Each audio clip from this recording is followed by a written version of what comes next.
Nome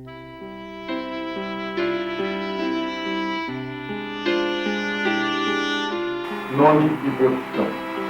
Jaime Valvides Cardoso, estudante. Wellington Moreira Diniz, era estudante, jornalista e lecionava até 1968, quando passei para a vida clandestina. Carmela Pesucci, funcionária pública. Roque Aparecido da Silva, operário metalúrgico de Osasco. Maria Auxiliadora Lara Barcelos, estudante de medicina e funcionária pública.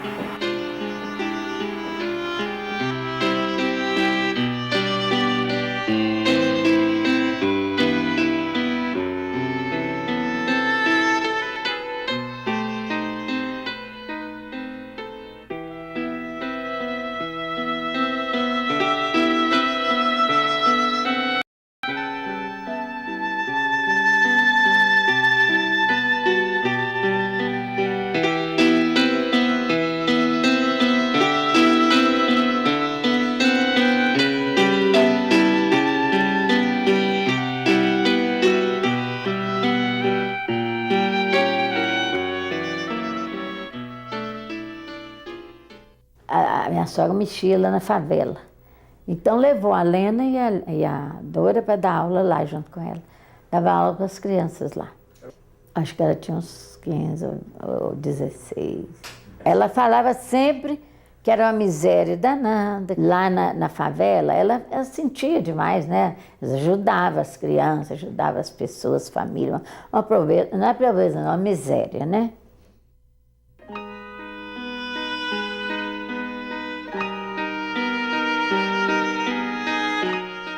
Toda a vida ela falava que queria ser médica e estudar medicina. Toda a vida. Ela fez o vestibular na escola de medicina e passou no 3º lugar. Quando ela estava na medicina, nessa época, ela começou a dar plantão e trabalhar no Galba Veloso. Ela era responsável por 60 crianças. Tinha dia que ela chegava em casa assim, triste, né? Ela falou, estou tão triste, mãe, que os meninos estão comendo uma lavagem.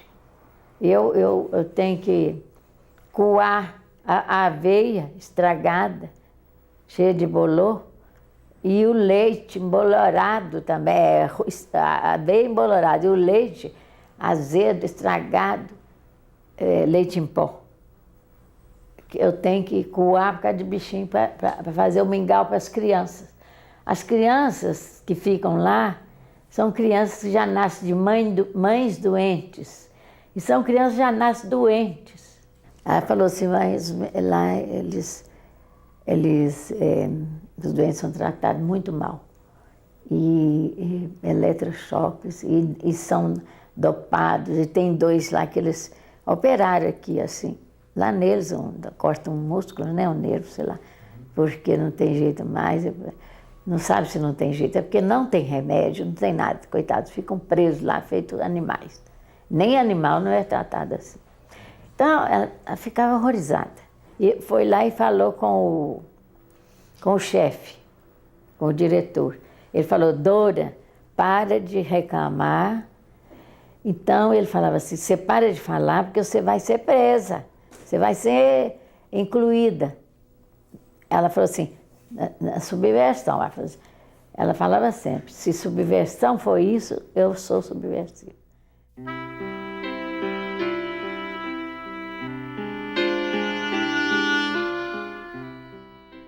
Eu vi que ela estava sendo envolvida, sabe?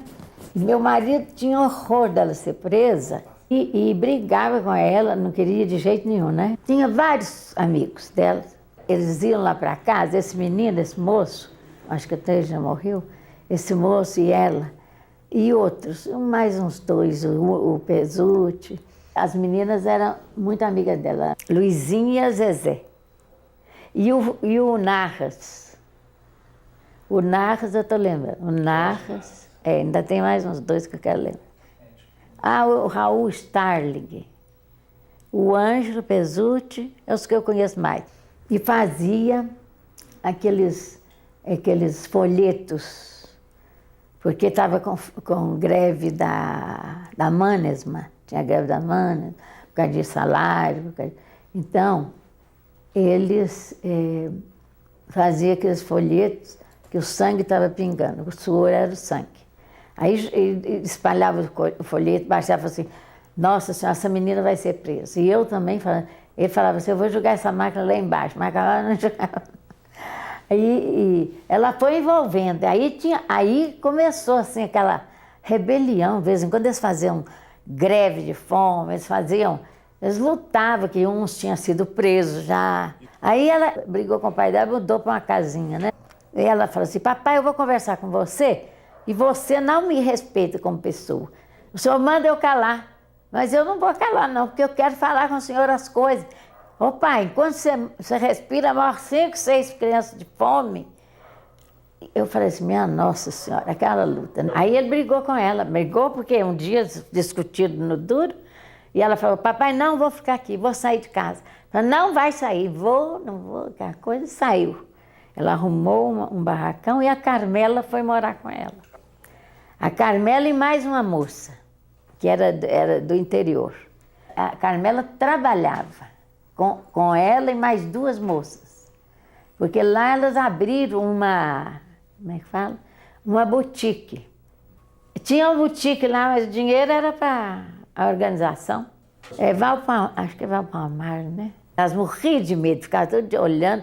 Eles já estavam sendo vigiados. Até eu estava sendo vigiado, você acredita?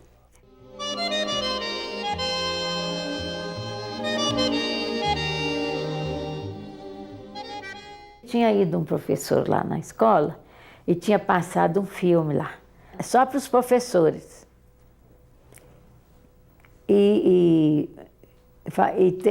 Todos os que estavam implicados apareceram lá na tela, inclusive o dela, o nome dela. Então, um professor dela foi lá em casa, falou, seu nome, Dora, saiu lá, tá, você está implicada, você vai ser presa. Aí ela ficou muito assustada, mas não contou a gente, né? Falou, mãe, você faz um vestido para mim? Ela chegou em casa e falou comigo assim, mãe, eu vou para Muriaé. Era 10 horas mais ou menos. Eu falei, por quê? Eu vou hoje. Falei, mas por que, minha filha? Você vai? E saiu, falei, eu vou sair. Aí eu cortei o vestido dela, no instantinho eu fiz. Vou ficar só uns dias para descansar. Mas ela estava fugindo da polícia. Ela cortou o cabelo curtinho, assim, ela estava com o cabelo grande. Eu falei assim, Dora, minha filha, o que você fez? Cortou seu cabelo curto? Ela falou assim, não, mãe, é porque está muito calor, não sei o quê. E eu estava desconfiada demais, sabe? Mas eu não podia falar nada, porque não estava sabendo certo. Aí ela foi, arrumou uma malinha e foi embora. Aí não teve coragem de falar comigo, nem com o pai dela, sabe? Aí que é triste. Aí ela foi, deixou uma carta escrita com a Maria Helena. Ela era muito amiga da Maria Helena. E a carta falava com a Helena que ela ia embora e que ninguém ia saber onde ela estava, mas que falasse comigo que ela ia saber de tudo que passava lá em casa. Que os meninos iam trazer as cartas e botar nos caninhos, entregar lá em casa. Então, eu ficava esperando as cartas, né? Não, aí eu não sabia, né? Falei, passou o aniversário, nada. Eu falei, que isso, meu Deus? Dorinha não vem. Falei com a Helena falou assim, ô mãe, você fala assim, se você for preso, eu falava assim com ela, se você for preso, eu suicido, sabe? Eu falava com ela, eu suicido, seu pai não aguenta, eu não quero que você seja preso, né? Mas ela falou, mãe, não vou ser preso, não vou ser preso. Aí as cartas vinha do Rio, vinha de Recife, vinha de Porto Alegre, vinha de todo lugar. Mas ela estava no Rio. Porque aí eu fiquei... todo mundo que ia no Rio, falava assim, não sei, eu tenho a impressão que a Dora está aí no Rio. Ou então procura ela lá, quem sabe, às vezes ela está por lá. E eu procurava no escaninho, às vezes debaixo da porta, sabe? Encontrava a carta dela.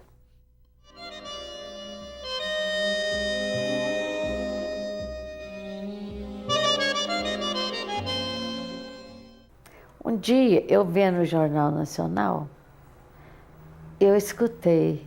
Então, foram presos 70 meninos, 70 ou 72, no Rio de Janeiro. E pôs o nome de uma que era Maria Auxiliadora Montenegro. Eu falei, não, mas não pode ser. Eu fiquei assustada demais. Eu falei, não pode ser, não é a Dora, porque ela não nasceu na Montenegro, ela não foi a Cuba. Ela não tinha ido a Cuba mesmo, eles inventam, né? Ela foi presa lá, né? Tinha sido presa lá, deu no Jornal Nacional. Foi preso várias crianças, vários meninos, vários estudantes. Eu fiquei muito assustada. E o Elvésio, filho do Dr. Luiz, o Elvésio é raton, e ele estava desaparecido. Também ele ia ser preso, mas a Dora não quis ir embora, mas ele foi, né? O Elvésio telefonou para a mãe dele e falou assim, uma pessoa telefonou, não falou que era ele não, que ele também não podia aparecer. E o Elvésio telefonou e falou assim, olha, avisa a família da Dora, telefonou para a mãe dele, Dona Euridice, avisa a família da Dora que a Dora foi presa.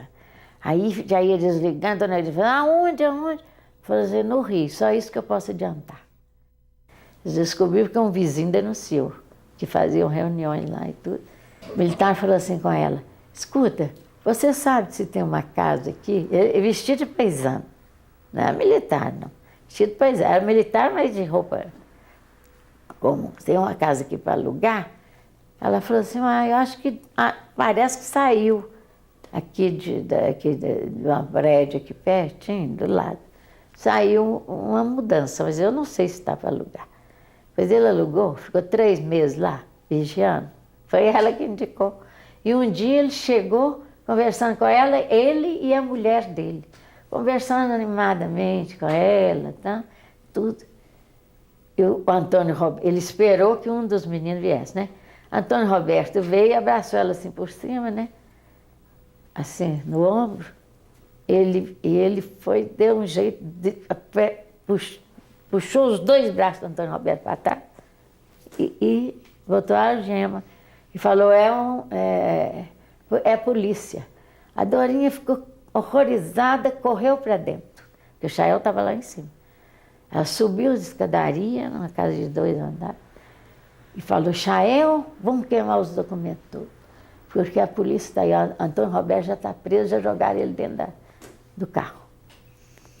Aí ela subiu, né, fechou a porta e correu.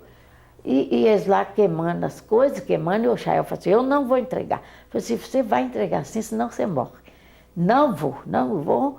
Custou-me para ele resolver, eles já tinham queimado os papéis, e ela foi descendo, segura. Aí eles deram um tiro. Ela disse que ela falou, mãe, o seu santo é muito forte, porque os tiros passavam assim, ó, metralhou a casa toda. Aí ela falou, vamos descer que nós vamos morrer, vamos descer. Aí pegou aí foi atirado na perna, acertou nele. Aí ela foi segurando ele, né, parando ele para descer as escadarias. Quando chegou cá embaixo, eles falaram assim, pegaram ele, jogaram ele assim. Ela falou assim, que isso, ele está machucado, não sei o quê. Falou assim, você está protegendo ele? Acho que até xingou, falou, vá que você está protegendo ele, né? Ela falou assim, eu estou sim, eu sou humana. E ela falou assim, você também vai ser preso. Prendeu ela, né?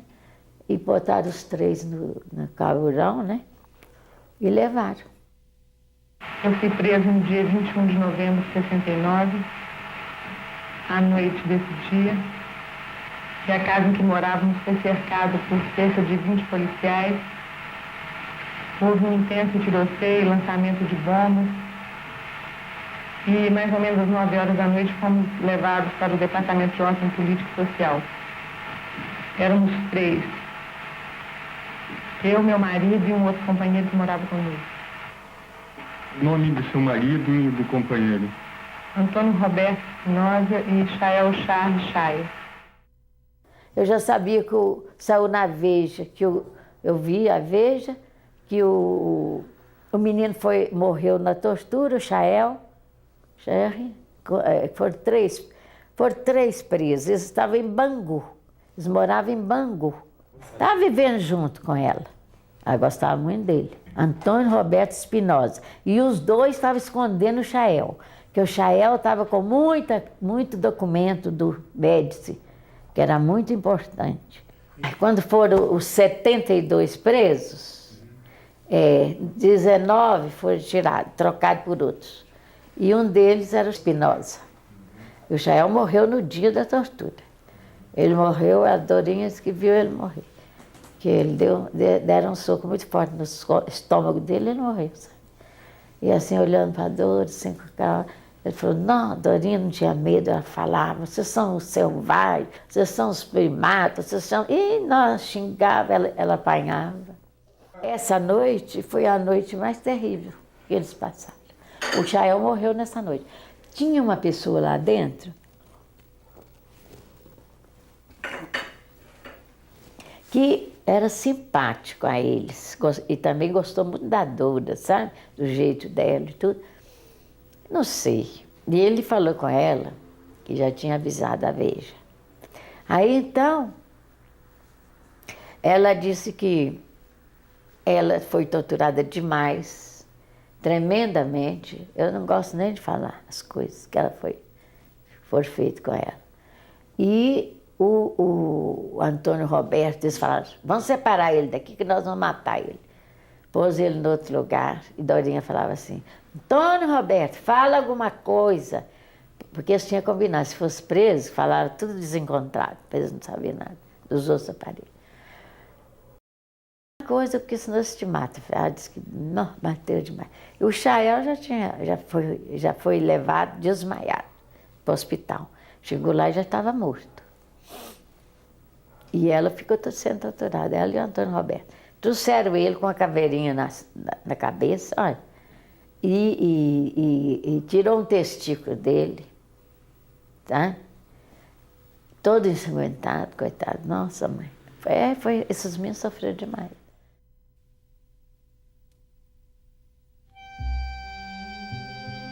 Em primeiro lugar, o que deve vir sempre na frente, né, são os interesses da Revolução. Mas nem sempre isso acontece com todo mundo.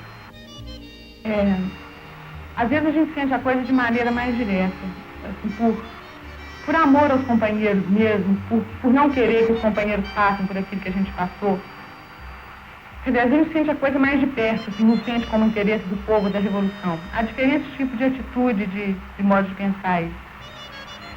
Quer dizer, além desse fator de preservar a organização, preservar os companheiros que a gente acha que são valiosos, há toda uma carga de ódio contra a repressão também. Assim, quer dizer, quanto mais eles recrudescem esse sistema de tortura e tudo, mais se cria uma resistência à colaboração ou à confirmação de qualquer coisa. Depois um deles buscou uma tesoura e pegou a ponta do seio e disse que ia cortar o seio, não sei o que, aí o outro interviu para que não fizesse isso, que ele não permitia. Todo esse tipo de coisa. Ao mesmo tempo, eu estava levando bufetadas e palmatórias. Bom, esse tipo de empurrões na parede, quando eles se irritavam muito, me julgavam mesmo contra a parede, chocavam minha cabeça e durante todo esse tempo não deixavam sentar. E os companheiros na sala ao lado continuavam a apanhar, soltando gritos tremendos, porque foi um tipo de tortura em que, além do comportamento anormal que eles têm usualmente, tinha sido criada uma situação de muito ódio por causa da reação violenta que eles achavam que a gente estava disposto a matá-los de qualquer jeito, então que eles iriam, se a gente não acabou com eles, iriam acabar com a gente, né, o que eles falavam. Bom, então na sala ao lado, eles soltavam gritos terríveis, então, quando foi mais ou menos 4 horas da manhã, eles tiraram os 2 rapazes da outra sala e passaram com eles na minha frente para me ver como eles estavam completamente ensanguentados. E meu marido, eles tinham arrebentado um dos testículos, o Chael também estava marcado, com sangue escorrendo pelas orelhas por causa da pressão do telefone. E nós fomos levados então para a Polícia do Exército. Aí eles pegavam o cacetete, empurravam o cacetete no meu corpo contra a parede, faziam simulação de ato sexual e esse tipo de coisa. Depois pegaram os dois rapazes e empurravam eles contra mim, tentando fazer com que eles me abraçassem e beijassem o corpo, essa coisa assim. Bom, depois disso que durou mais... e junto com isso também continuavam pancadas na cabeça, nas pernas, palmatória. Depois começaram a aplicação de choque seco, né, que é o choque sem água.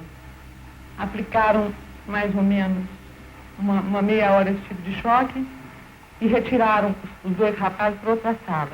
Eles continuaram apanhando na outra sala. E depois me deitaram no chão e jogaram os baldes de água e continuaram com o choque. Nesse meio tempo, o Chael e o Antônio Roberto foram retirados da sala também, foram molhados no chuveiro para continuar a receber esse tipo de choque, e eles estavam bastante ensanguentados assim. Isso devia ser umas 6 horas da manhã por aí. Bom, aí continuou a tortura, quando foi 7 horas, fez um silêncio completo dentro da sala.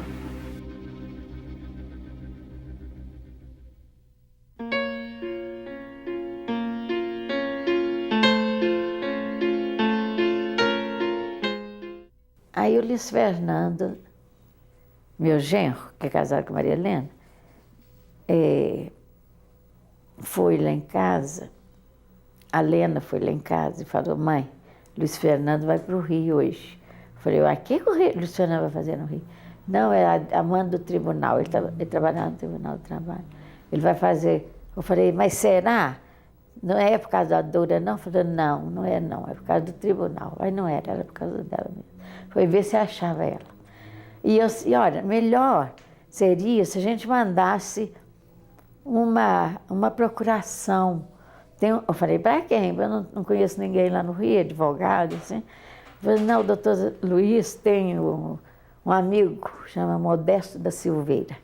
E ele ajudou ele a estudar, ele deve muita obrigação ao doutor Luiz, ele vai tomar conta da Dora. Se acontecer alguma coisa, porque estão prendendo muito, se acontecer alguma coisa com a Dora, ele está com a procuração da senhora.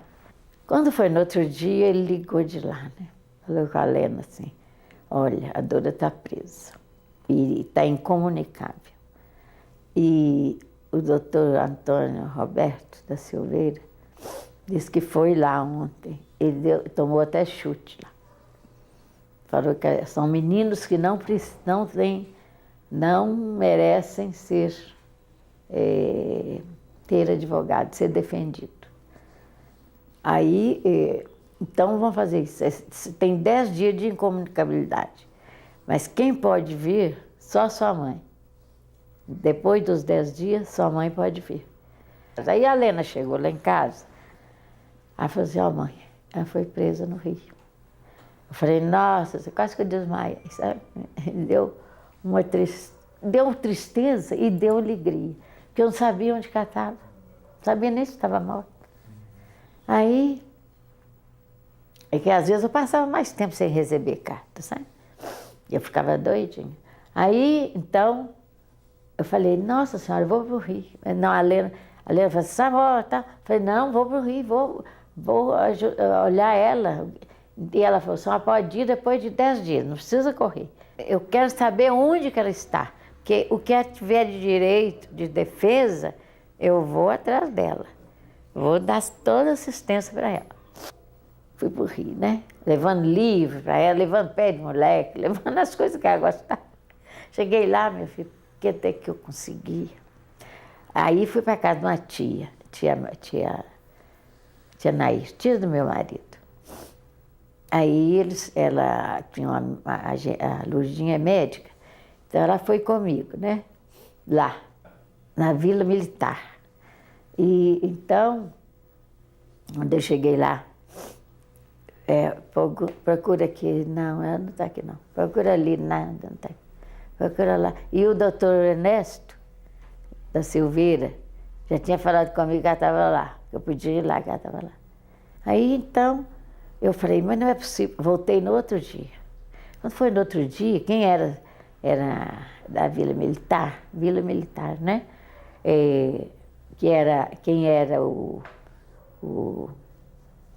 oficial do dia, era um amigo, era filho de uma amiga minha, que foi vizinho nosso lá em Florestal. Eu conheci ele pequeno.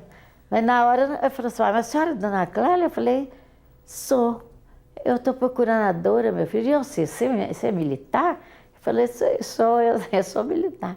Estou aqui trabalhando. Ele falou assim, olha, eu não podia falar não, mas a Dora está aqui.